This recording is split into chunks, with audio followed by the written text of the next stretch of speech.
আসসালামু আলাইকুম প্রিয় ফুটবল ফ্যান্স। দর্শক, আপনারা সকলে জানেন আগামীকাল ব্রাজিল আরও একবার মাঠে নামছে কলম্বিয়ার বিপক্ষে। নিজেদের ঘরের মাঠে দুর্দান্ত একটা ম্যাচের অপেক্ষায় রয়েছে ফুটবল সমর্থকেরা, বিশেষ করে ব্রাজিলিয়ান ফুটবল সমর্থকেরা, কেননা ব্রাজিল চলতি বছরে প্রথমবার মাঠে নামতে চলেছে। তো ব্রাজিলের শুরুর একাদশটা আসলে কেমন হবে? ব্রাজিলের যে সমস্ত দুর্দান্ত ফুটবলাররা ডাক পেয়েছেন, আসলে ডরিবাল জুনিয়র নিজেই আসলে মাথা ঘাবড়ে যাবেন যে আসলে কাকে রেখে কাকে খেলাবেন।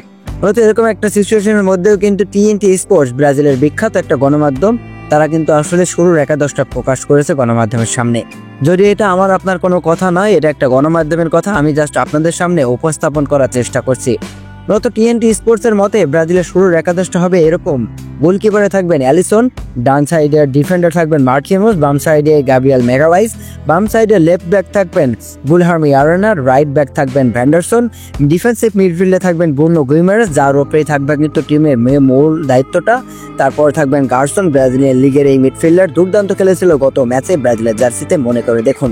মূলত তারপর থাকবে কিন্তু রাফিনিয়া, ডান সাইডে থাকবেন সাবিনিও, বাম সাইডে থাকবেন ভিনিসিয়াস জুনিয়র এবং স্ট্রাইকার পজিশনে কিন্তু রদ্রিগো গোয়েসকে রেখেছে এই টিএনটি স্পোর্টস। মূলত টিএনটি স্পোর্টসের এই শুরুর একাদশটি নিয়ে যদি ব্রাজিল কলম্বিয়ার বিপক্ষে মাঠে নামে, তাহলে কেমন হবে দর্শক? আপনার প্রেডিকশন অবশ্যই জানাতে পারেন আমাদের ভিডিওর কমেন্ট বক্সে, এবং ব্রাজিলকে নিয়ে অবশ্যই ভিডিও পেতে আমাদের চ্যানেলকে সাবস্ক্রাইব করবেন, পাশে থাকা বেল আইকনে ক্লিক করে রাখবেন।